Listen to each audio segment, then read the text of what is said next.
Hello everyone, welcome back to our channel. First time ఎవరైనా మన channel చూస్తున్నట్టయితే వెంటనే మన ఛానల్ సబ్స్క్రైబ్ చేసి లైక్ చేసి షేర్ చేయండి. అలాగే పక్కనే ఉన్న బెల్ ఐకాన్ క్లిక్ చేయండి. అలా క్లిక్ చేయడం ద్వారా మనం పెట్టిన వీడియోస్ మీకు నోటిఫికేషన్ ద్వారా అందుతాయి. మీరు వీడియో ఫస్ట్ నుంచి లాస్ట్ వరకు స్క్రిప్ట్ చేయకుండా చూడండి. అలా చూస్తేనే మన వీడియో అనేది మీకు అర్థమవుతుంది. ఇక నారాయణ కుటుంబము బయలుదేరి రుద్రవరం స్టార్ట్ అవుతారు. అలా రుద్రవరం వెళ్ళిన పొలమేరలోనే నారాయణ కుటుంబంపై అటాక్ చేస్తారు గుండగాళ్ళు. అలా చేయడంతో నారాయణను తన కొడుకులు కాపాడుకుంటారు. ఇక అక్కడికి వెళ్ళాక ఎక్కడుండాలో అర్థం కాదు. అలా అర్థం కానప్పుడు చక్రి ఫ్రెండ్ ఒక అతను అక్కడ సత్రం దగ్గరికి తీసుకొని వెళ్తాడు. ఆ సత్రంలో అంతకన్నా ముందే తాయారు గాయత్రి కూడా ఉంటుంది. ఇక అలా వెళ్ళి అక్కడ ఉంటారు. కాకుంటే నారాయణ బామ్మర్ది చాలా కోపంతో రగిలిపోతూ ఉంటాడు. ఇక వాడిని వదిలిపెట్టను, వాడి ఇక్కడికి వచ్చాడు, వాడి పని ఎట్లా చేస్తా, వాడిని వదిలిపెట్టే ప్రసక్తే లేదు అని చిందులేస్తూ ఉంటాడు నారాయణ బామ్మర్ది. సరే, ఇక మనం అమ్మవారిని దర్శించుకోవడానికి టైం ఉంది కదా, ఇక అంతవరకు మీరు ఎక్కడికి వెళ్ళినా కూడా చాలా జాగ్రత్తగా ఉండాలి, అక్కడిక్కడ తిరగకండి, జాగ్రత్తగా ఉండండి అని నారాయణ చెప్తాడు తన పిల్లలకి. అలా అనగానే వాళ్ళు అంటారు, హలో నారాయణ గారు, మేము జాగ్రత్త కాదండి, మీరు జాగ్రత్తగా ఉండాలి.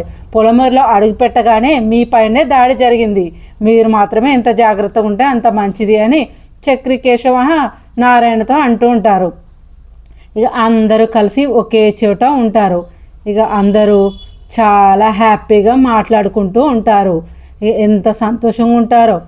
ఇలా అందరం ఒకే దగ్గర కలిసి ఉండడం చాలా హ్యాపీగా ఉంది, చాలా సంతోషంగా ఉంది. అందరం కలిసి ఉండడం ఇలా హ్యాపీగా ఉన్నది. అంటే మీతో కలిసి ఉండడం మాకు కూడా చాలా సంతోషంగా ఉంది. కానీ ఏం చేద్దాం, కొన్ని పరిస్థితులు అలా ఉంటాయి ఒకప్పుడు. అంటే ఏం చేయమంటారు, నా జీవితం నా లైఫ్ అలా గడిచిపోయింది. నేను మీతో పాటు మీ మనిషిగా మీతో పాటు ఉండేదాన్ని. ఏం చేయాలి, అంతా మా అమ్మ వల్లనే ఇలా జరిగిపోయింది నా జీవితం అంతా. ఏం చేద్దాం, మొత్తం మా అమ్మ వల్లనే జరిగింది అని ఇక వాళ్ళంతా చాలా హ్యాపీగా ఉంటారు. వీళ్ళు సంతోషంగా ఉండడం పక్కన పెడితే ఇక నారాయణకు మాత్రం చాలా టెన్షన్ ఉంటుంది.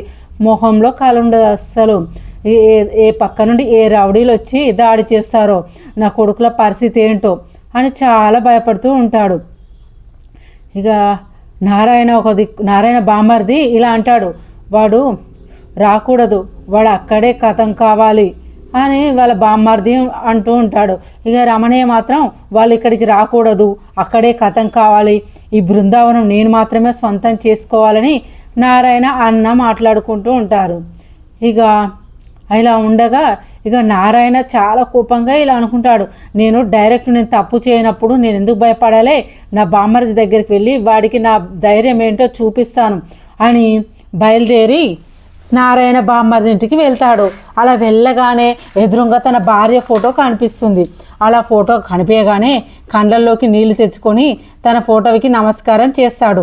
అలా చేస్తుండగా తన బామ్మర్ది వచ్చి, ఏంట్రా నీకు ఎంత ధైర్యం ఉంటే మా ఇంటికి వచ్చి నా అక్క ఫోటోకే దండం పెడతావా, నీకు ఎంత ధైర్యం రా అంటే, ధైర్యం లేకపోతే ఏంట్రా, నువ్వు నా మీద దాడి చేయాలని చూస్తున్నావు, నన్ను చంపాలని చూస్తున్నావు, అసలు నువ్వు నన్ను ఏం చేయలేవని నా కొడుకులు నిరూపించారు, నువ్వేం చేయలేవు, మరి నీ అక్క ఎలా చనిపోయింది, తనకేం జరిగింది, అసలు తనను చంపింది ఎవరు అనే విషయం ఏది తెలుసుకోకుండా కేవలం నా మీద మాత్రమే పగపట్టుకొని ఇన్నేళ్ళు పగపట్టుకొని కూర్చున్నావు.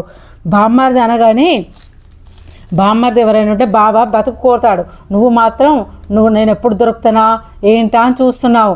నేను నారాయణ అనటోడు తప్పు చేస్తే నా తల తీసి నా భార్య కాళ్ళ ముందు పెడతాను, కానీ నేను తప్పు చేయలేను, అది చెప్పే పరిస్థితిలో కూడా నేను లేను. నేను చెప్తున్నాను, నారాయణ జోలికి రాకూడదు, నారాయణ కుటుంబం దగ్గరికి కూడా రాకూడదు, నేను ఇది మాత్రం చెప్పడానికి మాత్రమే ఇక్కడికి వచ్చాను, నువ్వు మా దగ్గర రావద్దు, మా దరిదాపులోకి కూడా రావద్దు, నువ్వు నేను నీకు వార్నింగ్ ఇస్తున్నాను అనగానే ఇక నారాయణ బామ్మర్ది, నువ్వు మా ఇంటికి వచ్చి రిటర్న్ కూడా వెళ్దాం అనుకుంటున్నావా అని కత్తి తీసుకొచ్చి దాడి చేస్తాడు. ఇక అలా దాడి చేయబోతుంటే ఇక ఎవరో చూస్తారు నారాయణ వెళ్ళేటప్పుడు. అలా వెళ్ళిన ఆ ఊరు మనిషి ఇక ఊరు మనిషి చెప్తాడు నారాయణ గతము తనది ఏంటి అప్పుడు ఏం జరిగింది, గతంలో ఏం జరిగింది అని ఎవరో ఊరు మనిషి ద్వారా వాళ్ళకి తెలుస్తుంది. నాన్న ఎక్కడున్నారా, ఎక్కడున్నాడంటే నాన్న నారాయణ అక్కడికి వెళ్ళాడు, తన బామ్మర్ది దగ్గరికి వెళ్ళాడు అని అతను చెప్తాడు. అలా చెప్పగానే గబగబ చక్రి, మాధవ, కేశవ అందరూ బయలుదేరి తన బామ్మర్ది ఇంటికి వస్తారు. ఏ కన్నా రాబోతాడు. అరే కన్నా, నువ్వు వద్దురా, నువ్వు ఇక్కడే ఉండు, నేను వెళ్ళి మీరు ఇక్కడే ధైర్యంగా ఉండుర్రి నేను అని చెప్తారు. మీరు ముందు వెళ్ళండి, వెళ్ళి నారాయణను కాపాడుకొని తీసుకురండి, మేము కూడా రావాలని మహాలక్ష్మి ఉంటుంది. వద్దు, మేము వెళ్ళి మా నాన్నను ఎలా కాపాడుకోవాలో మాకు తెలుసు, మా నాన్నను కాపాడుకొని తీసుకొని వస్తామని ఇక కొడుకులు ముగ్గురు వెళ్ళి మేనమామ ఇంటికి బయలుదేరుతాడు. వీళ్ళు తలుసుకుంటే వాళ్ళు ఎంత తోపులైనా సరే వాళ్ళను ఇరిసి 2 ముక్కలు చేసే సత్తా ఉన్న చక్రి, కేశవ, మాధవకి అంత సత్తా ఉంది. ఇక ఈలోపు నారాయణకు అటాక్ జరుగుతుంటే వీళ్ళు అక్కడికి వెళ్ళి తనపై అటాక్ చేసే వాళ్ళను చిత్తుగా కొడతారు.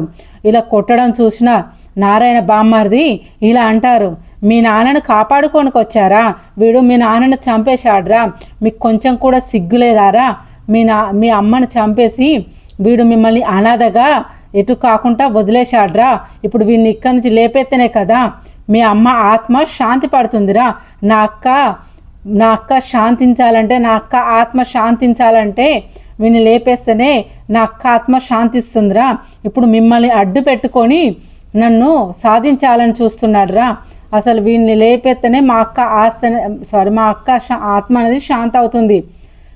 అయినా మా అక్క కడుపులో మీరు ఎలా పుట్టారా, మీకు ఇంత రేషం లేకుంటున్నారు, అయినా వీడితో పాటు ఎలా ఉంటున్నారా మీరు మీ అమ్మని చంపిన వాడితో అని అంటాడుగా నారాయణ బామ్మర్ది. ఇక వాళ్ళు అంటారు, నారాయణ పిల్లలు ఆపండి, మీరేం మాట్లాడుతున్నారో అర్థమవుతుందా, మా నాన్న గురించి మాకు తెలుసు, మా నాన్న ఎలాంటి వాడు ఏం కథ మీరు చెప్పే పరిస్థితిలో మేము లేము, మా నాన్న గురించి మాకు తెలుసు, మా నాన్న ఎంత మంచోడో మాకు తెలుసు, ఒక మనిషి నిర్దాక్షిణ్యంగా చంపే పరిస్థితిలో మా నాన్న లేడు, అలా చేయడు, మా నాన్న మంచోడు కాబట్టే మేము ఇంతకాలము మా నాన్నతో కలిసి మా నాన్న మమ్మల్ని చూసుకుంటున్నాడు, అది ఆ భగవంతునికి తెలుసు, మా నాన్నకు తెలుసు. ఇక మేము ఊర్లోకి రాగానే మా పైన అటాక్ జరిగింది, మా నాన్న పైన అటాక్ జరిగింది, అందుకోసము అసలు ఏంటా అని తెలుసుకొని ఇంత దూరం వచ్చారు, ఒకవేళ మా నాన్నకు ఏదైనా జరిగిందంటే మరుక్షణమే నువ్వు ఉండవు ఇక్కడ, కనీసం మా అమ్మకు తమ్ముడు అని మేనమావని కూడా చూడకుండా నీ పని తీసేస్తాం, నీ ఆ ప్రాణాలను తీసేస్తాం, ఇప్పుడు నీ ప్రాణాలను వదిలేసి వెళ్ళిపోతున్నాం, మా ప్లేస్లో ఇంకెవరైనా ఉన్నట్టయితే మా నాన్న జోలికి వచ్చిన వాళ్ళని వదిలిపెట్టే ప్రసక్తే లేదు అని అంటారుగా. మీరు ఇంకెప్పుడైనా మా నాన్న జోలికి వస్తే ఊరుకునే ప్రసక్తి లేదని వాళ్ళ మేనమామకు వార్నింగ్ ఇస్తారు. అలా అనగానే, మీరు వాడిని కాపాడడానికి వస్తే మీరు నా మేనల్లుళ్ళని కూడా చూడను, మిమ్మల్ని కూడా లేపేస్తాను, ఏమనుకుంటున్నారో, చేతగాని కొడుకులారా అని తిడుతూ ఉంటారు. ఇక తన దగ్గర ఉన్న రౌడీలను మొత్తం అటాక్ చేయమని పంపిస్తాడు నారాయణ బామ్మర్ది. అలా వచ్చిన రౌడీలను ఒక్కొక్కరిని ఒక్కొక్క తీరుగా తుక్కు రేగొడతాడు. చక్రి, కేశవ, మాధవ తుక్కు రేగొడతారు రౌడీలను. ఇక అలా చూస్తుండగా వాళ్ళని చూసి షాక్ అవ్వకుండా వెనకకి వెళ్ళిపోతూ ఉంటాడు. ఇక చూసావా, మేము కులదైవ దర్శనానికి మాత్రమే వచ్చాము, ఇదంతా మాకు తెలియదు, అసలు మా నాన్న ఇక్కడికి రావడానికి కూడా ఇష్టపడలేదు, అసలు ఏం చెప్పలేదు, మా నాన్నకి ఇష్టం లేకున్నా కూడా మేము వచ్చాము, మా నాన్నకు ఇదంతా తెలిసే మమ్మల్ని రాకుండా అడ్డుకున్నాడు, తనకు ఏదన్నా అయితే మేము ఒంటరి వాళ్ళం అయిపోతామని, మా ప్రాణాలకు హాని కలగకూడదని మా నాన్న నిజాన్ని దాపెట్టి రావద్దని చెప్పి మేము బలిమి చేస్తే వచ్చారు. మేము ఇప్పుడు చెప్తున్నాము, మా అమ్మ ఎలా చనిపోయిందో ఎవరి కారణమో ఆ దేవుడికే తెలుస్తుంది, కానీ మా నాన్న మీద ఈగ వాలడానికి వీల్లేదు, మా అమ్మ చావుకి ఎవరు కారణమైనరో, మా అమ్మను మాకు ఎవరైతే దూరం చేశారో ఖచ్చితంగా శిక్ష అనుభవించే తీరుతారు, ఆ దేవుడు అసలు వదిలిపెట్టాడు ఎవరిని, ఆ రోజు నీకు తెలుస్తుంది నారాయణ అంటే ఎవరు, మా నాన్న అంటే ఏంది అని అప్పుడు తెలుస్తుంది అని ఇప్పుడు మీరు మా నాన్న జోలికి వచ్చినట్టయితే ఊరుకునేది లేదని చెప్పి ఇక మేనమావకు గట్టిగా వార్నింగ్ ఇచ్చి ఇక వచ్చేస్తారు ఇక బయటికి. ఇక వచ్చి ఇలా అంటారు, ఏంటి నాన్న మాకు చెప్పకుండా ఒక్క మాట మాట్లాడకుండా ఇలా వచ్చేసావేంటి నాన్న, నీ కొడుకులం లేమనుకుంటున్నావా, నువ్వు మా మీద ఎంత ప్రాణాలు పెట్టుకున్నావో, ఇంత పంచ ప్రాణాలు పెట్టుకున్నావో మేము నీ మీద అంతకన్నా రెట్టింపు ఉంది నాన్న. నువ్వు తాగుతావు, తిరుగుతావని, సిగరెట్లు తాగుతావని, ఇల్లును పట్టించుకోవు, మమ్మల్ని పట్టించుకోవని మేము అలా అంటాం నాన్న. మేము ఒకవేళ నిన్ను నాన్న అని పిలవకపోవచ్చు, నీ మీద ఇష్టం లేక కాదు, నిన్ను చూస్తే చిరాకొచ్చి కాదు. మా నాన్న అంటే మాకు ప్రేమ, గౌరవం. నువ్వు ఒకవేళ మా అమ్మను చంపేసి ఉంటే మేము ఇన్ని రోజులు నీతో ఉండలేం కదా నాన్న. నువ్వు మా అమ్మను చంపావనే ఆలోచన మా నలుగురిలో ఏ ఒక్కరికి వచ్చినా కూడా మేము నలుగురము నీతో పాటు ఉండేటోళ్ళం కాదు కదా నాన్న. ఇప్పుడు మా ప్రాణాలకు నీ ప్రాణానికి మా ప్రాణాలు, నలుగురు ప్రాణాలు అడ్డుపెట్టి నిన్ను కాపాడుకునే బాధ్యత మాది నాన్న, నువ్వు బాధపడకు అని నారాయణని తీసుకొని వెళ్ళిపోతారుగా. అలా వెళ్ళిన నారాయణ అక్కడ తాయారుని చూసి షాక్ అయిపోతాడు. షాక్ అయిపోయి ఇలా అంటాడు, ఏంటే వచ్చావా, ఇదే కదా నీకు కావాల్సింది, ఇప్పుడు నీకు ఆనందంగా ఉందా, నీకు సంతోషంగా ఉందా? ఎందుకంటే నా భార్యను చంపేసిన వాడు అక్కడ ప్రశాంతంగా ఉన్నాడు, అక్కడ ప్రశాంతంగా ఉండి సంతోషంగా ఉండి ఇక్కడ కూడా నన్ను చంపేయాలని చూశాడు. మీరు నా ఇల్లు కోసం, నా ఇల్లు ఆశ దక్కించుకోవడానికి మీరు ఎంత దూరమైనా వెళ్దామని చూస్తున్నారు. వాడి బుద్ధి మార్చుకోలేదు. వాడి బుద్ధి మార్చుకోవాలని వాడి మెడలు కూడా ఇరిచేశాను, వాడి మెడలు తిరగకుండా చూశాను, అయినా కూడా వాడి బుద్ధి మార్చుకోలేదు. తోడబుట్టిన అన్నయ్య అని వాడు జైలుకు వెళ్ళకూడదు, వాడు మంచిగా ఉండాలని నేను ఒక అంతకుడిగా, నేను నా భార్యను చంపేసిన వాడిగా నేను మిగిలిపోయాను. ఇప్పుడు తెలవాలి నేను భార్యను చంపలేదు, చంపింది వాడే అని ఇప్పుడు ఊరంతా తెలియాలి. వాడికి పిల్ల జల్ల లేని వాడి కోసం నేను ఎందుకు అడ్డు పెట్టుకోవాలి? ఇప్పుడు వాడి గురించి అందరికి తెలవాలి. ఇప్పుడు ఆ నిజం నువ్వే, ఆ నిజం తెలిసిన దాన్ని నువ్వే, మొత్తం నీకే తెలుసు, ఏం లేకుండా నీకే తెలుసు, నా భార్య ఎలా చనిపోయింది తెలుసు, ఏమైందని తెలుసు. నువ్వు కనుక ఈ మాట బయట పెట్టలేదనుకో, ఈ నిజం నా బామ్మర్ది దగ్గరికి పోయి చెప్పలేదనుకో, నీ ద్వారానే నా బామ్మర్ది నిజం తెలుసుకోవాలి. నువ్వు వెళ్ళి చెప్పు. ఇప్పుడు మేము ఈ ఊరు రుద్రవరం వదిలి వెళ్ళే వరకు, ఈ పొలిమేర దాటే వరకు ఎవరికైనా ప్రమాదం జరగవచ్చు. ఒకవేళ అలా ఏదైనా జరిగితే వాడిని ఇద్దరిని కలిపి లేపేస్తాను. ఇప్పుడు చెప్పు, నువ్వు వెళ్ళి చెప్తావా, లేదంటే నీ కూతురు కాపురం కావాలా, నీ అన్న ప్రాణం కావాలా? నీ కూతురు సంసారం ముఖ్యమా, నీ అన్న ప్రాణం ముఖ్యమా? ఏదో ఒకటి నిర్ణయించుకోవే. నువ్వు వెళ్ళి నా బామ్మర్ది దగ్గరికి వెళ్ళి ఉన్న నిజం చెప్పవే అని తాయారికి నారాయణ గట్టిగా చెప్తాడు. అలా గట్టిగా చెప్పడంతో తాయారు భయపడుతూ ఉంటుంది. కాకుంటే తాయారుకు గతం అనేది తెలుసు, రమణయ్య తన దగ్గరనే ఉంటున్న తన అన్నయ్య గురించి తెలుసు. ఇవన్నీ తెలుసు కూడా తను మౌనంగా ఉంటుంది తాయారు. ఇప్పుడు తాయారు నోరు విప్పితే ఇప్పుడు గతంలో ఏం జరిగింది, నారాయణ భార్యను ఎవరు చంపారు, తను జైలుకి ఎందుకు వెళ్ళాడు అని మొత్తం బయటకు వస్తుంది అని అంటుంది. ఏంటి ఇంకా వెళ్ళవా, చెప్పవా, నిజం చెప్పాలని ఇప్పుడు కూడా లేదా? చెప్పు, ఇప్పుడు చెప్పు, నీ అల్లుడు ఎక్కడున్నాడు చెప్పు, మాధవాన్ని ప్రేమించిన విషయం మొత్తం చెప్తాను నీ కూతురు, అప్పుడు ఉంటుంది నీకు. నిన్ను చంపేసి గాయత్రిని తీసుకెళ్ళి మాధవానికి ఇచ్చి పెళ్లి చేస్తాను. నేను ఎలాగో జైలుకి వెళ్ళి వచ్చాను, ఆయన జైలుకి వెళ్ళినా కూడా పర్లేదు. ఇప్పుడు నీ జీవితం ఖరాబ్ అవుతుంది, నీ కూతురి భవిష్యత్తు కూడా కుప్ప కూలిపోతుంది, ఆగమైపోతుంది నీ కూతురు. నువ్వు వెళ్ళి చెప్పి నోరు విప్పుతావా, నా బామ్మర్ది ముందు నీ కూతురు కాపురం పాడు చేయమంటావా అని వెళ్తావా లేదా అని చెప్పి గట్టిగా అంటాడు నారాయణ. అలా అనగానే తయారంటుంది, వద్దు, నా కూతురు జీవితం ఖరాబ్ చేయొద్దు, నా కూతురు సంసారంలో నిప్పులు పోయొద్దు, నాకున్నది ఒక కూతురు, నేను దానికోసమే బతుకుతున్నాను. తను ప్రేమించిన వ్యక్తిని వదిలిపెట్టి నా కూతురు మంచిగా ఉండాలని ఇంకో వాళ్ళకి ఇచ్చి పెళ్లి చేసుకున్నాను. నేను బ్రతికుండగా నా కళ్ళ ముంగట నా కూతురు సంసారం ఖరాబ్ అవుతుందంటే నేను బ్రతికుండలేను, నేను ఉండలేను. నా కూతురు సంసారం నాకు ఇంపార్టెంట్, నా కూతురు కాపురం నాకు ఇంపార్టెంట్, నా కూతురు కోసం నేను ఏదైనా చేస్తాను అని అంటది. కాటికి చేపలు కాయలు కాసిన ఈ అన్న కంటే నా కూతురే నాకు ముఖ్యము అని ఎవరి గురించి ఆలోచించదిగా. తన కూతురు భవిష్యత్తు ఇక ఎలాగైనా నాశనం అవుతుందని నారాయణ ఎప్పుడు మాత్రం అంటాడో తన లోపల టెన్షన్ గుబులు స్టార్ట్ అయిపోతుంది. అలా స్టార్ట్ అయ్యి నారాయణ బామ్మారి దగ్గరికి తీసుకొని వెళ్తాడు తాయారును. ఇక అక్కడ నారాయణ బామ్మరిది ఇలా అంటాడు, ఏంటి మళ్ళా ఎందుకు వచ్చారు? వీడి కొడుకులు నాకు వార్నింగ్ ఇచ్చారు, మీ ఇద్దరిని ఇక్కడే చంపేయమంటారా? వీళ్ళ కొడుకు నాకు వార్నింగ్ ఇచ్చి మరీ వెళ్ళాడు.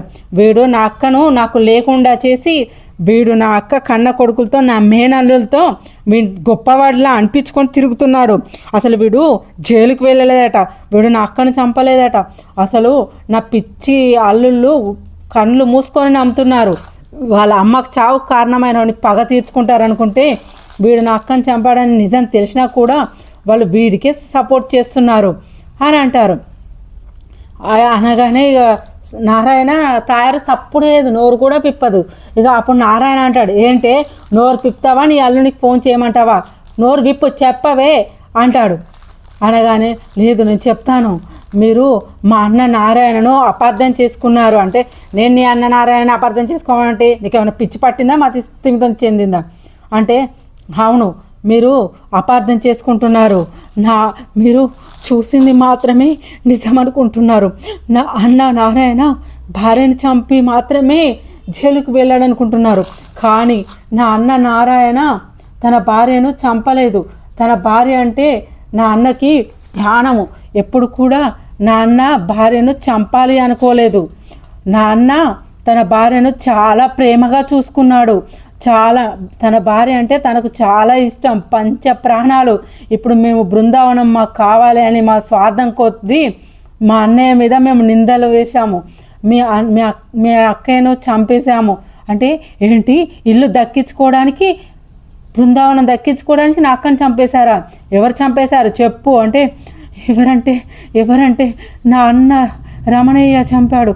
బృందావనాన్ని దక్కించుకోవడానికి కోసం ఎలాగైనా సొంతం చేసుకోవాలని మా అన్న లేని టైంలో పిల్లల చేత కూడా వేలిముద్ర వేయించుకొని మా వదినతో సంతకం పెట్టించుకోవాలని వెళ్ళాడు. ఇక అలా వెళ్ళినప్పుడు మా వదిన, నేను బృందావనాన్ని రాసివ్వను, నేను సంతకం పెట్టను, ఇది నా భర్త కళ, మా నారాయణ కళ, ఇది వదిలేస్తే నా భర్త బతకలేడు, నా పిల్లలకు ఒక్కగానొక్క ఆధారం ఇదే, నేను చేయలేను అని అలా సంతకాలు పెట్టమంటే, రమణయ్య సంతకం పెట్టమంటే అస్సలు పెట్టదు నారాయణ భార్య మా వదినే. ఇక అలా పెట్టకపోగా రమణయ్యకు చాలా కోపం వచ్చి సంతకం పెడతలేదని రమణయ్య చంపేశాడు. ఇక అదే టైంకి వచ్చిన నారాయణ, మా అన్న నారాయణయ్య అసలు అదే టైంలో మా వదిన చావు బతుకులో ఉండగా ఆ కత్తి తీసి కత్తి తీస్తాడు. అలా తిరగబడ్డ నారాయణతను మా అన్న మీద తిరగబడతాడు. అలా తిరగబడ్డ వెంటనే పోలీసులు అందరు రావడంతో తన చేతులను కత్తిని చూసి తనే చంపాడు, భార్యను హత్య చేశాడు, భార్యను చంపిన హంతకుడిగా జైల్లో పెడతారు. కానీ మా అన్నయ్య ఏ రోజు కూడా నిజం బయట పెట్టలేదు. తన అన్న రమణయ్యని చంపాడు అని కూడా ఏనాడు కూడా చెప్పలేదు. తన భార్యను చంపిన దోషినిగా తాగుబోతుగా మారి కొడుకులతో చెయ్యి అనిపించుకుంటూ, అందరితో చెయ్యి అనిపించుకుంటూ, ఒక అంతకుడిగా, ఒక జైలుకి వెళ్ళిన మనిషిగా బృందావనం ముందే కావలి కాస్తూ ఉన్నాడు. ఇదంతా చేసింది రమణయ్య. వాడు తప్పించుకోవడం కోసం నా అన్నపైన నింద వేసి వాడు ఇదంతా చేశాడు అని తాయారు గాయత్రి కాపురం ఎక్కడ ఖరాబ్ అయిపోతుందో, ఎక్కడ సంసారం కూలిపోతుందో అని ఉన్న నిజం మొత్తం నారాయణ బామ్మర్ది ముందు పెట్టేస్తాడు. అప్పుడు నారాయణ బామ్మర్ది, ఏంటి నా అక్కని చంపి ఇప్పుడు నా బావను కూడా నా చేతులతో చంపేయాలనుకుంటున్నారా? నా అల్లుల్ని అనాథ చేయాలనుకుంటున్నాడా? రోడ్డున పడేయాలని చూస్తున్నాడా? వాడు ఇంత తెగాయించాడా? అస్సలు వాడు అయిపోయిండు నా చేతిలో. వాడిని నా అక్క జోలికి వెళ్ళి నా అక్కని నాకు కాకుండా చేసిన వాడు ఇన్ని రోజులు సంతోషంగా ఉన్నాడు. నా బావ ఇన్ని రోజులు కుమిలిపోయి పగతో ఇన్ని రోజులు బాధపడుతూ ఉన్నాడు. అసలు వాడిని వదిలిపెట్టే ప్రసక్తే లేదు అని ఇక నారాయణ బామ్మర్ది అంటూ బాధపడుతూ ఉంటాడు. ఇక అలా బాధపడ్డ నారాయణ బామ్మర్ది ఇక చాలా తన అక్కను చంపింది తన బావ కాదు, తన మీద నింద పడింది. అసలు చంపింది తన అన్న రమణయ్య. తన స్వార్థం కోసం, తన బృందావనం దక్కించుకోవడం కోసం, ఇల్లు దక్కించుకోవడం కోసం నా బావ మీద నింద వేశాడు. నా మేనల్లులను తల్లికి కాకుండా చేశాడు. నా బావని ఇన్నేళ్ళుగా ఊరుకు దూరం చేశాడు. అసలు వాడిని వదిలే ప్రసక్తి లేదు. అసలు నేను వాడిని వదిలిపెట్టను అని పండ్లు కొరుకుతూ కట్టలు తెంచుకొని ఉంటుంది నారాయణ బామ్మర్ది కోపము. ఇక ఓకే ఫ్రెండ్స్, మరి అప్కమింగ్ ఎపిసోడ్లో మరి నారాయణ బామ్మర్ది రమణయ్య మీద ఎలా తీర్చుకుంటాడు వాళ్ళ అక్కను చంపేసినందుకు, మరి ఏం జరగబోతుంది? మరి నారాయణని క్షమించమని వేడుకుంటాడా, తన మేనల్లులను క్షమించమని కోరుతాడా? మరి ఏం జరగబోతుందో అప్కమింగ్ ఎపిసోడ్లో మనం చూద్దాము. అలా ఫస్ట్ టైం ఎవరైనా మన ఛానల్ చూస్తున్నట్టయితే వెంటనే ఛానల్ సబ్స్క్రైబ్ చేసి లైక్ చేసి షేర్ చేయండి. అలాగే పక్కన ఉన్న బెల్ ఐకాన్ క్లిక్ చేయండి. అలా క్లిక్ చేయడం ద్వారా మన పెట్టిన వీడియోస్ అనేవి మీకు అప్డేట్స్ అనేవి అందుతాయి. మరి పొదరిల్లు సీరియల్లో చక్రిని భర్తగా మహాలక్ష్మి అంగీకరించాలని ఎంతమంది కోరుకుంటున్నారు? అలా కోరుకునే వాళ్ళు వెంటనే మన ఛానల్ లైక్ చేసి సబ్స్క్రైబ్ చేసి షేర్ చేయండి. అలాగే పక్కనే ఉన్న బెల్ ఐకాన్ క్లిక్ చేయండి. Thank you for watching our videos friends. Thank you.